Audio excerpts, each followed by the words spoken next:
Okay, let's unpack this. Today, we are doing a deep dive into uh, a role that is absolutely fundamental to healthcare, even though it happens largely behind the scenes, the credentialing specialist. Right. I mean, when you think about trusting your doctor or nurse, this role is kind of the gatekeeper, making sure they're actually qualified and safe. Exactly. It's serious stuff. And what's fascinating here is just how critical this administrative function is to, well, the whole system of patient safety and quality. It really is the bedrock, yeah. And our source material for this deep dive is a really helpful guide from Kaplan's Career Center. It focuses specifically on the kinds of interview questions someone might face for this position. So it gives you a direct look into what employers are looking for, what they prioritize, according to this particular source. So our mission today is simple. Explore this guide, pull out those key interview questions it talks about, and really try to understand what skills and qualities this source says are, like, absolutely essential. Yeah, and this is for you, the listener. Maybe you're considering this career path, maybe you hire for it, or maybe you're just curious about the nuts and bolts of healthcare admin. Definitely. And the source, right up front, it emphasizes that a top-notch credentialing specialist needs more than just knowing the process. Right. They need to provide a verifiable, non-biased assessment of potential applicants. That non-biased part is really highlighted as crucial. It certainly is. And this Kaplan guide lays out what it calls the most common 6 interview questions for this role. So let's dig into what they tell us. Absolutely. These questions are like little windows into the core demands of the job, really. Okay, so kicking off with question 1, the source says employers often start pretty directly, asking, why do you want to become a credentialing specialist? What's the guide suggesting here? Well, the source suggests linking your personal qualities, things like being organized, having strong attention to detail, which, spoiler, we'll definitely come back to, and maybe a passion for healthcare.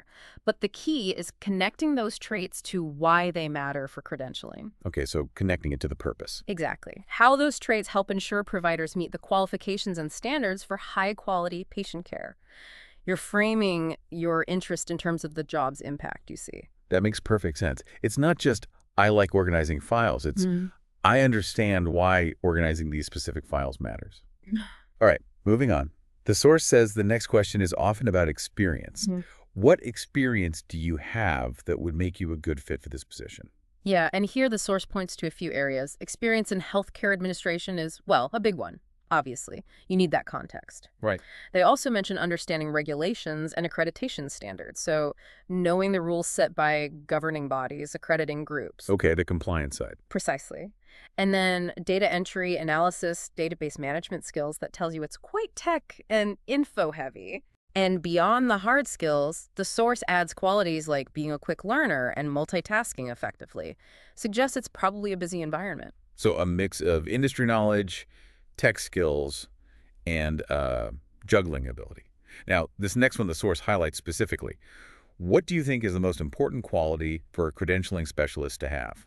And the guide's answer sounds pretty definitive. It is very clear. Attention to detail. Okay, simple enough. But why?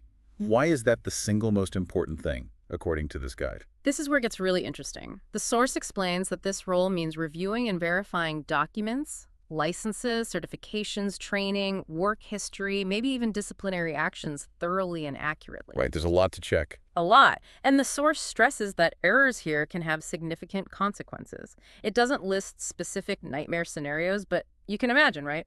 Missing an expired license, overlooking something crucial. Yeah, that directly impacts patient safety.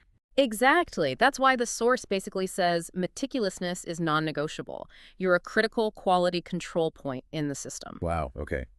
That really lands the importance. Shifting gears a bit, question 4 gets into problem solving. How do you handle a situation where a provider's credentials are expired or incomplete? What's the recommended process? The source outlines a pretty clear two-step approach. First, you got to be proactive. Contact the provider, request the specific updated or missing info. Okay, step 1, reach out. Right. But then, step 2, make sure they fully understand why you're contacting them, that their credentials are expired or incomplete, and clearly communicate the potential consequences if it's not resolved promptly. So it's not just asking, it's also educating on the seriousness. Exactly. Clear, firm communication and follow-through are key. That leads nicely into staying current because rules change. Question 5, according to the source, how do you stay current with changes in healthcare regulations and accreditation standards?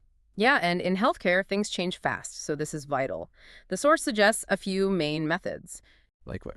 Regularly reviewing updates from the relevant regulatory bodies, state licensing boards, government health agencies, and the accreditation organizations, that's foundational. Just keeping up with the official announcements. Uh-huh. Then, attending relevant continuing education courses is another good way. Formal learning. And finally, networking. Talking with other pros in the field lets you share knowledge, hear about practical challenges. So active learning and staying connected makes sense. And the last one, question 6, tackles the workload.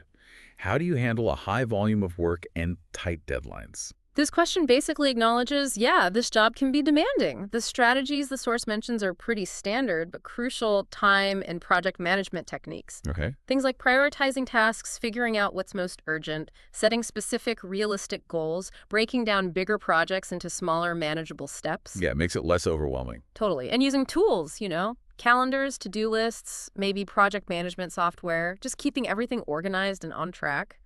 Those sound like good strategies for, well, almost any demanding job, but definitely critical here.